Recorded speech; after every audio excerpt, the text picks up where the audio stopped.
जय हिंद दोस्तों, जय हिंद बच्चों। पॉलिटिकल साइंस की क्लास में आपका स्वागत है। हम पढ़ रहे हैं आपकी सेकंड बुक जिसका नाम है स्वतंत्र भारत में राजनीति, जिसके अंतर्गत हम अपना तीसरा अध्याय नियोजित विकास की राजनीति को पढ़ रहे हैं। अर्थात स्वतंत्र भारत की जो तीसरी प्रमुख चुनौती हमारे सामने थी, यानी देश के आर्थिक विकास की, उसको इस अध्याय में हम समझ रहे हैं। अब तक हम अच्छे से जान चुके हैं कि देश के आर्थिक विकास के लिए भारत सरकार ने नियोजन को अपनाया, जिसके तहत योजना आयोग आया, जो अब नीति आयोग है। पंचवर्षीय योजनाएं हैं वो चली। पहली पंचवर्षीय योजना में हमने कृषि पर अधिक ध्यान दिया, वहीं दूसरी पंचवर्षीय योजना के अंतर्गत हमने उद्योगों के ऊपर ज़्यादा ध्यान है वो दिया।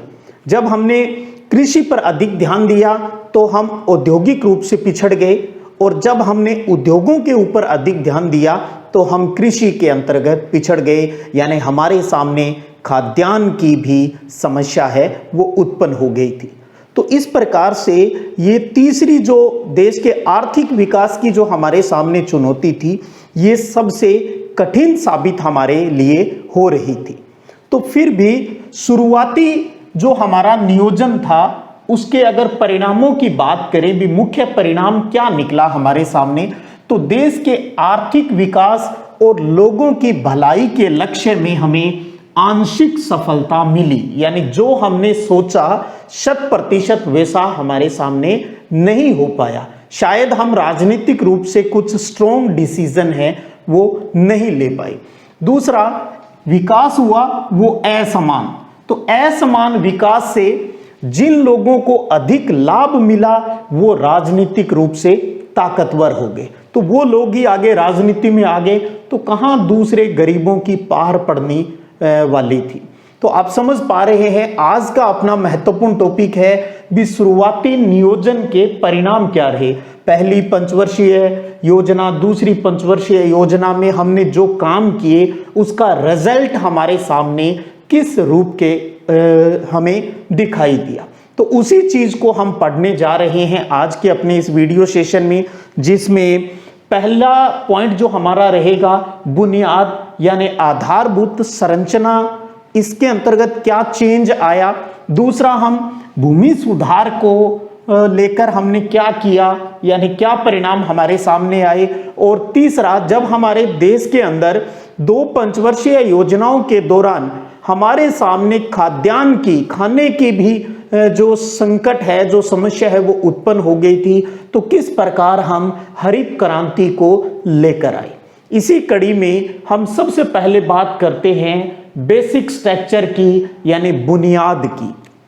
इसके अंतर्गत हमें क्या ध्यान रखना है या क्या परीक्षा की दृष्टि से जो बातें हमारे लिए इंपॉर्टेंट हो सकती है, तो देखिएगा नियोजित विकास के शुरुआती दौर में भारत के आगामी आर्थिक विकास की नींव है वो पड़ गई। हमने जिस नियोजन को अपनाया, जिस तरीके से शुरुआत की, हम ये नहीं कह सकते भी हम नाकामयाब हुए, ये स्टार्टिंग थी। और ये स्टार्टिंग जो हमारा एक अच्छा प्रयास था, और उसके लिए हमारी आगामी यानी आने वाले समय के अंदर हमारा आर्थिक विकास कैसे होगा इसकी नींव पड़ चुकी थी। दूसरा, सिंचाई और बिजली उत्पादन के लिए जैसे भाखड़ा नांगल, हीराकुंड जैसे विशाल बांध परियोजनाओं को हमने इसी दौरान शुरू किया। तीसरी बात है कि सार्वजनिक क्षेत्र यानी सरकारी क्षेत्र के अंतर्गत सार्वजनिक क्षेत्र के कुछ भारी उद्योगों जैसे इस्पात संयंत्र यानी स्टील प्लांट, तेल शोधक कारखाने हैं, रक्षा उत्पादन है, वो भी इसी समय हैं वो शुरू हुए थे। और संचार और परिवहन के भी आधारभूत ढांचे में वृद्धि हुई। तो देखिएगा हमारे देश के आर्थिक विकास की नींव उस टाइम जरूर पड़ चुकी थी, जिसको हमने कहा भी हमारे देश की जो बुनियाद है वो मजबूत होनी स्टार्ट हो गई थी। तो ये तो हुआ शुरुआती नियोजन के परिणाम के अंतर्गत बुनियादी आधार है वो क्या रहा रिजल्ट का लेकर। दूसरी बात आती है कृषि को लेकर, यानी भूमि सुधार के लिए हमने क्या किया। भूमि सुधार के लिए भारत सरकार ने बहुत से कार्यक्रम हैं वो शुरू किए। भूमि सुधार में सबसे महत्वपूर्ण सुधार था वो था जमींदारी प्रथा की समाप्ति। आपको पता है राजा महाराजाओं के टाइम, अंग्रेजों के टाइम भी हमारे देश में जमींदारी प्रथा थी। गरीब बेचारे इन्हीं के गुलाम है वो बने रहते थे। हम अंग्रेजों के तो गुलाम थे ही थे, साथ में इन जमींदारे जो वर्ग थे, जो बड़े भूमि वाले जो लोग थे, उनके भी हमने एक तरीके से गुलामी की है। तो भूमि सुधार से जमींदारी प्रथा की समाप्ति है वो सरकार की सबसे बड़ी उपलब्धि थी नियोजन के शुरुआती समय में। इससे क्या फर्क पड़ा? इससे फर्क पड़ा भी जमींदारों का जो प्रभाव है यानी उनकी जो पावर है उसके अंदर कमी आई। जब जमींदारों के प्रभाव में, उनकी पावर में जब कमी आई तो उससे गरीबों को फायदा हुआ। तो गरीबों पर होने वाले अत्याचार और शोषण में कमी आई। तो जमींदारी प्रथा की समाप्ति करना भूमि सुधार कार्यक्रमों की सबसे बड़ी उपलब्धि थी। इससे जमींदारों के प्रभाव में कमी आई, और प्रभाव में कमी आती है तो सीधी सी बात है गरीबों पर होने वाले अत्याचार और शोषण के अंतर्गत भी कमी देखने को मिली। और एक चीज और किया भूमि सुधार कार्यक्रम के तहत भी, जो लोग खेती खुद नहीं करते थे, जो लोग खेती खुद नहीं करते थे लेकिन जमीन के तो मालिक थे, जमीन तो थी उनकी लेकिन खेती खुद नहीं करते थे, किसी दूसरों से करवाते थे, उसमें भी चेंज किया सरकार ने। खेती नहीं करने वाले जमीन मालिकों को जमीन से वंचित कर दिया। जब आप खेती नहीं करते तो आपको जमीन नहीं रखनी है। तो जमीन किसको दी गई? जमीन जो खेती करता था उसको सरकार ने वो जमीन है वो दे दी। वो अलग बात है भी इस पर कितना जो प्रभाव है वो पड़ा, यानी रियल में जो खेती करने वाले जो किसान थे, जो भूमिहीन किसान जो किसी दूसरे की जमीन पर खेती करते थे, सरकार ने भले ही ये कह दिया भी ये जमीन अब आपकी होगी, लेकिन आपको देखिएगा क्योंकि ये जमींदार लोग थे, भले ही जमींदारी प्रथा समाप्त हो गई लेकिन ये राजनीतिक रूप से बड़े स्ट्रोंग थे। तो इनके उन लठों के डर से कहां बेचारों को उनको जमीन है वो मिलनी थी। तो सरकार ने भले ही ये कार्य तो कर दिया, लेकिन बात ये भी हम साथ में ये सोचते चले भी क्या रियल में ये लागू हो पाया भारत में? आप सबको पता है भी 100% ऐसा कहीं भी लागू नहीं हो पाया। और एक चीज और की सरकार ने भूमि की अधिकतम सीमा को लेकर भी कानून बना दिए भी, एक व्यक्ति के पास अधिकतम कितनी जमीन है वो रह सकती है, इसको लेकर भी लॉ है वो देश के अंदर बनाए गए। मोस्टली जैसे हो सकता है अलग अलग क्षेत्र में अलग अलग हो भी, 25 बीघा रखनी है, 30 बीघा जमीन रखनी है, भी पानी वाली जमीन है, बिना पानी वाली जमीन है, उसके लिए जो सिस्टम है वो बना दिया गया था भी, अधिकतम सीमा है वो डिसाइड कर दी। लेकिन आप सबको पता है सरकार ने ये तो कर दिया लेकिन लोगों ने इसका तोड़ है वो भी निकाल लिया। जैसे किसी व्यक्ति के नाम कोई जमीन थी, 100 बीघा जमीन थी, ले भैया उसने अपनी आधी जमीन अपने पत्नी के नाम लगा दी, कुछ बच्चों के नाम लगा दी, और भी ज्यादा किसी के पास जमीन थी तो रिश्तेदारों के नाम लगा दी, या उसके खेत में काम करने वाला जो गरीब मजदूर निसहाय जो मजदूर था उसके नाम कर दी, कह दिया भी नाम तेरे रहेगी जमीन, मालिक हम ही रहेंगे, तू कहीं कल को इस पर कब्जा कर ले।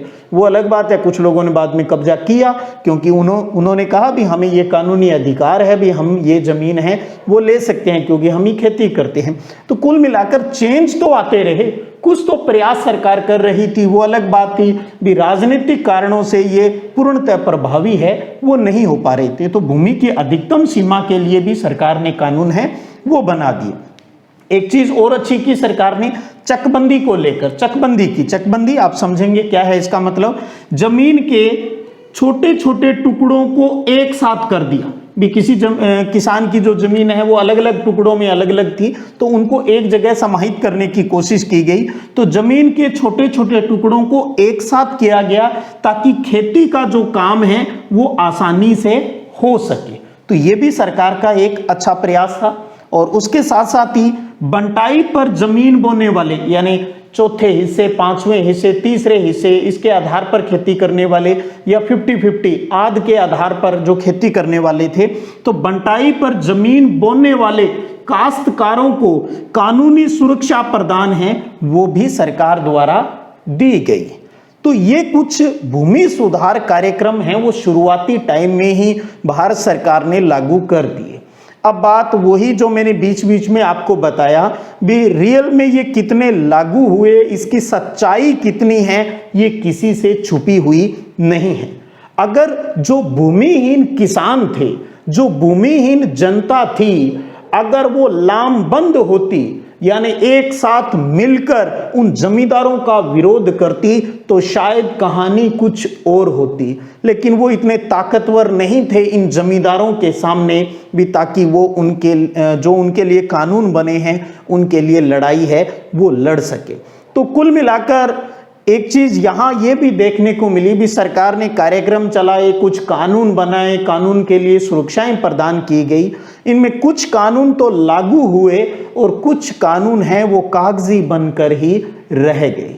तो परिवर्तन है वो जितनी उम्मीद थी उतना नहीं हो पाया हमारे देश में। तभी तो हमने यहां एक शब्द कहा जो हमने निचोड़ निकाला, शुरुआती नियोजन का। ये जो 2 लाइनें हमने यहां पर लिखी, ये हमारे उस नियोजन का परिणाम है, रिजल्ट भी। तभी तो हमें क्या सफलता मिली, पूर्ण सफलता नहीं मिली, हमें आंशिक सफलता है वो ही यहां पर मिल पाई थी। तो ये 2 मुख्य परिणाम हो गए शुरुआती नियोजन के भी। हमारे देश में आर्थिक विकास की जो नींव पड़ी, किस प्रकार से पड़ी, उसकी हमने बात की। भूमि सुधार को लेकर सरकार ने क्या क्या कार्य हैं वो किए। जमींदारी प्रथा समाप्त हुई, उससे गरीबों पर अत्याचार कम हुए। खेती नहीं करने वालों की जमीनें हैं वो सरकार ने हड़प ली और उन लोगों को दे दी जो जमीन बंटाई पर रखते थे, जो खेती करते थे। भूमि रखने की अधिकतम सीमा है वो सरकार ने डिसाइड कर दी। छोटे छोटे टुकड़ों को एक साथ करके चकबंदी कर दी, ताकि खेती का काम है वो आसान है वो हो सके। और साथ में सच्चाई क्या है उस पर भी हम अच्छे से बात है वो कर चुके हैं। अब आता है तीसरा महत्वपूर्ण परिणाम, और वो है हरित क्रांति। क्रांति, हरित शब्द का मतलब यहां पर कृषि को लेकर है, हरियाली को लेकर है, खेती को लेकर है। क्रांति, क्रांति ये अपने वो 1857 वाली क्रांति का हिसाब नहीं है। क्रांति शब्द की अगर हम बात करें तो क्रांति का मतलब होता है भी कोई चेंज आ जाए, कम समय में जो चेंज आता है उसके लिए क्रांति शब्द का इस्तेमाल होता है। तो चाहे वो राजनीतिक दृष्टि से हो, तब हमने जैसे याद हो 1857 की क्रांति, वो देश में अंग्रेजों के खिलाफ हमने देश को आज़ाद कराने की जो लड़ाई लड़ी थी, शुरुआती लड़ाई, बहुत कम समय में हम उसके लिए एकत्रित हो गए, तो उसको भी हमने क्रांति कहा। यहाँ भी हम हरित क्रांति की बात करेंगे भी। देश में कृषि के क्षेत्र में कृषि के उत्पादन को बढ़ाने के लिए हमने कृषि में क्या नई नीति लेकर आई, कौन सी नई पॉलिसी लेकर आए, वही सारा सिस्टम कहलाया हरित क्रांति। अब बात स्टार्ट में ये आ जाती है भी कृषि उत्पादन को बढ़ाने की हमें आवश्यकता क्यों पड़ी, क्यों पड़ी, इसका महत्वपूर्ण रीजन भी आप अच्छे से समझ सकते हो। शुरू में किसान खेती किस लिए करता था, सिर्फ पेट पालने के लिए करता था, जिसको हम कहते हैं जीविकोपार्जन के लिए, अपने जीवन यापन के लिए, यानी पेट भरने के लिए ही खेती करता था, यानी जितनी जरूरत थी उतनी खेती कर लेता था। लेकिन धीरे धीरे जब सरकार ने उद्योगों के ऊपर ज़्यादा ध्यान देना स्टार्ट किया, कृषि के क्षेत्र में हमने ज़्यादा ध्यान नहीं दिया, तो हमारे देश के अंदर खाने वाले अन्न की समस्या उत्पन्न हो गई, जिसको हमने कहा खाद्यान्न संकट है, वो हमारे देश के अंदर उत्पन्न हो गया। तो उस खाद्यान्न संकट से निपटने के लिए ही भारत सरकार लेकर आई हरित क्रांति। तो अब आगे हम इस हरित क्रांति, लेकिन उससे पहले हम खाद्यान्न संकट के क्या कारण रहे उसको भी जानेंगे। फिर हमने नई कृषि नीति, जिसे हम हरित क्रांति कहते हैं, उसके बारे में पढ़ेंगे। फिर हम पढ़ेंगे भी इस हरित क्रांति के क्या सकारात्मक परिणाम रहे, क्या लाभ रहे। फिर हम पढ़ेंगे इस हरित क्रांति के नकारात्मक परिणाम हैं वो क्या रहे, यानी क्या हानियां हैं वो हमारे सामने हैं, वो उत्पन्न हुई। ये सारी चीजें अब हम आगे पढ़ेंगे। आप तब तक इसका स्क्रीनशॉट लेकर अच्छे से नोट्स है वो भी बनाते रहिएगा। चलिए अब अपने समझते हैं भी भारत में हरित क्रांति क्यों आई। एक बात आपको बताना चाहूंगा, दुनिया में हरित क्रांति का जो जनक है वो कहा जाता है, नॉर्मन बोरलॉग को कहा जाता है। क्या आप मुझे कमेंट करके ये बता सकते हैं भी भारत में हरित क्रांति के जनक कौन है?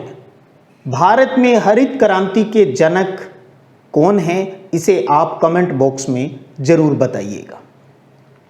तो हरित क्रांति क्यों आई भारत में, उसके लिए हमें समझना होगा खाद्यान्न संकट को। भारत में 1960 के दशक में ही खाद्यान्न की जो समस्या है वो उत्पन्न हो गई थी। इस खाद्यान्न की समस्या उत्पन्न होने के कारणों की अगर हम बात करें तो दो इंपॉर्टेंट कारण हैं। एक तो है भी भारत ने 1962 और 1965 में चाइना और पाकिस्तान के साथ दो युद्ध लड़े। जब देश में युद्ध होता है या किसी से युद्ध लड़ा जाता है तो आपको पता है देश के सारे आर्थिक संसाधन हैं वो युद्ध में झोंक दिए जाते हैं और देश की हालत आर्थिक दृष्टि से बहुत ही खराब हो जाती है। तो एक तो ये प्रमुख कारण रहा। दूसरा था भी 1965 से 1967 के बीच भारत के अनेक भागों में सूखा पड़ा, यानी अकाल की स्थिति रही 1965 से 1967 के बीच। तो ये दो महत्वपूर्ण कारण थे। और खाद्यान्न संकट की अगर हम बात करें भी संपूर्ण भारत में सर्वाधिक बुरी स्थिति कहां की थी, तो वो बिहार स्टेट की थी। बिहार के लगभग सभी राज्यों में खाद्यान्न की समस्या उत्पन्न हो चुकी थी, खाने के लाले पड़े हुए थे यहां पर। और दूसरे राज्यों की तुलना में यहां पर जो रेट है, जो गेहूं का, चावल का जो रेट है, खाद्यान्नों का जो रेट था, कीमत थी, वो बहुत ज्यादा बढ़ गई थी। तो इस प्रकार खाद्यान्न संकट से निपटने के लिए सरकार ने एक महत्वपूर्ण नीति अपनाई जिसे कहा जाता है इलाका बंदी या जिसे जोनिंग पॉलिसी भी कहा जाता है। तो पहले आप ये जान लीजिए एक नंबर के प्रश्न के लिए भी इलाका बंदी या जोनिंग नीति है वो क्या है। इस नीति के अनुसार राज्यों के मध्य खाद्यान्नों का जो व्यापार है वो नहीं किया जा सकता था। तो जब देश में खाद्यान्न की समस्या थी तो इलाका बंदी जोनिंग नीति है वो लागू कर दी, ताकि स्टेट के मध्य, दो स्टेटों के बीच में जो खाद्यान्न वाली जो भी चीजें हैं, अनाज वाली जो फसलें हैं, उनका व्यापार है वो नहीं किया जा सकता था। कारण आप समझ चुके हो भी जब किसी स्टेट से बाहरी स्टेट में अनाज जाएगा तो उस राज्य के लोगों की पेट की भराई कैसे होगी। तो इसलिए इलाका बंदी या जोनिंग नीति को भी अपनाया गया। तो ये तो रहे खाद्यान्न संकट के कारण। अब देखिए इस खाद्यान्न संकट के दौरान भारत सरकार ने कौन से कदम उठाए उनकी भी हम बात कर लेते हैं भी कैसे निपटने की कोशिश है वो सरकार कर रही थी। इसमें पहला है भी सरकार को गेहूं का इसके लिए आयात करना पड़ा। दूसरे देशों से गेहूं का आयात है वो शुरू कर दिया भारत सरकार ने, ताकि कैसे ही खाने की समस्या से निपटा जाए भी, ये तो हमारी मूलभूत आवश्यकता थी। और विदेशी यानी दूसरे देशों की हमारी खाद्य मदद है वो हमें स्वीकार करनी पड़ी। विशेषकर यूएसए ने हमें बहुत मदद है वो की। आपको पता है, अब तक आप जान चुके हो भी अमेरिका किसी के फ्री में कोई मदद नहीं करता, उसके पीछे उसकी कोई न कोई पॉलिसी होती है भी मैं किसी की मदद क्यों कर रहा हूं। तो विदेशी खाद्य मदद है वो भारत सरकार को स्वीकार करनी पड़ी। और ज्यादातर ये मदद हमें कहां से मिली? अमेरिका से मिली। अमेरिका ने हमारी मदद की। तो जब अमेरिका ने मदद करना शुरू कर दिया तो धीरे धीरे भारत सरकार के ऊपर दबाव बनाना भी उसने स्टार्ट कर दिया। तो यूएसए ने इसके बदले भारत सरकार पर अपनी आर्थिक नीतियों को बदलने का दबाव डाला। भैया तुझे अपनी जो इकोनॉमिक जो पॉलिसी है उसे चेंज करना होगा। आपको पता है अमेरिका एक पूंजीवादी देश है, जबकि भारत ने कौन सी अर्थव्यवस्था को अपनाया? मिश्रित अर्थव्यवस्था को अपनाया। तो हम वही शुरुआती नियोजन के परिणाम की बात कर ले या यूं कह दें भी देश के अंदर मिश्रित अर्थव्यवस्था के क्या परिणाम रहे, उन्हीं चीजों को तो पढ़ रहे हैं। तो अमेरिका ने मदद तो की, एक हाथ से मदद कर रहा था तो दूसरे हाथ से भारत को दबा भी रहा था। भैया हमारे अनुसार अपनी आर्थिक नीतियां हैं वो तुझे अपनानी पड़ेगी। तो भारत सरकार मजबूर थी। तो भारत सरकार ने नई नीति अपनाई, सरकार द्वारा अपनाई गई नई कृषि नीति, और उसी को हम क्या कहते हैं, हरित क्रांति है, वो उसकी संज्ञा हम देते हैं। तो अब हमें इसका मतलब अब आगे क्या पढ़ना है, खाद्यान्न संकट से निपटने के लिए सरकार ने अमेरिका के दबाव में नई जो कृषि नीति अपनाई, वो नीति क्या है, उस नीति के क्या परिणाम, क्या दुष्परिणाम रहे, और किस प्रकार से हरित क्रांति आई, क्यों आई भारत में हरित क्रांति, वो तो हम समझ चुके हैं भी खाद्यान्न संकट के कारण अपनाना पड़ा हमें इस सिस्टम को, लेकिन कैसे हमने उस हरित क्रांति को रियल में लागू किया, कैसे हरित क्रांति देश में आई, अब हमें उसके बारे में पढ़ना है। और ये सारी बातें हम अगले वीडियो सेशन में पढ़ेंगे, और साथ में शुरुआती नियोजन के बाद यानी शुरुआती 3 हमारी पंचवर्षीय योजनाओं के बाद देश के अंदर आर्थिक विकास है वो किस प्रकार से किया गया, उसकी भी हम एक संक्षिप्त जानकारी यहाँ पर हम अवश्य है उसको अपनाएंगे। और एक चीज और, आज का एक प्रश्न मैंने आपसे ये पूछा भी भारत के अंदर हरित क्रांति के जनक कौन है। दूसरा क्वेश्चन ये है, भारत ने जब हरित क्रांति अपनाई उस टाइम देश में कौन सी पंचवर्षीय योजना चल रही थी। ये प्रश्न मैं आपके कमेंट बॉक्स के लिए नहीं दे रहा, आपको सोचने के लिए दे रहा हूं। पहली पंचवर्षीय योजना कब आई, 1951 से 52, 53, 54, 55, 56 तक। फिर दूसरी 56 से 57, 58, 59, 60 और 61 तक। तीसरी 61 से 62, 63, 64, 65 और 66। तो 1966 तक हमारे देश में 3 पंचवर्षीय योजनाएं हैं वो शुरू हो चुकी थी, लागू हो चुकी थी। 1966 के बाद इन्हीं समस्याओं के कारण 1962 की लड़ाई, 1965 की लड़ाई, और उसी दौरान हम अकाल से जो पीड़ित थे, तो देश के लिए चौथी पंचवर्षीय योजना लागू करना संभव नहीं था। ये बातें हमारी पूर्व में हो चुकी है, मैं आपको चाहता हूं वो कोरिलेट कर लें, जोड़ लें अब आपको। तो इसका मतलब जो हरित क्रांति जो देश के अंदर लागू हुई वो चौथी में होनी चाहिए थी, टाइम के हिसाब से बात करें, लेकिन 3 पंचवर्षीय योजनाओं के बाद हमने 3 एक वर्ष की योजनाएं अपनाई इन कारणों की वजह से। तो 1966, 67, 67, 68 और 68, 69 इन 3 सालों में हमने हरित क्रांति को अपनाया। तो आपसे अगर कोई ये पूछ ले भी देश में हरित क्रांति किस पंचवर्षीय योजना में शुरू हुई, तो ध्यान रखिएगा तीसरी पंचवर्षीय योजना के बाद जो वार्षिक योजनाएं जो चली उस समय के दौरान हरित क्रांति देश में अपनाई गई और बहुत सा लाभ उठाया गया, कुछ हानियां भी हुई जिसका जिक्र हम अगले वीडियो सेशन के अंतर्गत कर लेंगे। तो अब आप अच्छे से समझ लीजिएगा, 3 पंचवर्षीय योजनाओं के बाद देश में 3 वार्षिक योजनाएं आई जिन्हें योजना अवकाश भी कहा जाता है, और उन 3 सालों के बाद पुनः चौथी पंचवर्षीय योजना शुरू की गई। तो तीसरी पंचवर्षीय योजना और चौथी पंचवर्षीय योजनाओं के बीच में जो 3 वार्षिक योजनाएं, जो योजना अवकाश था, तो योजना अवकाश के दौरान देश में हरित क्रांति है उसकी शुरुआत है वो हुई। चलिएगा और बाकी बात अगले वीडियो सेशन में, तब तक जय हिंद, जय भारत।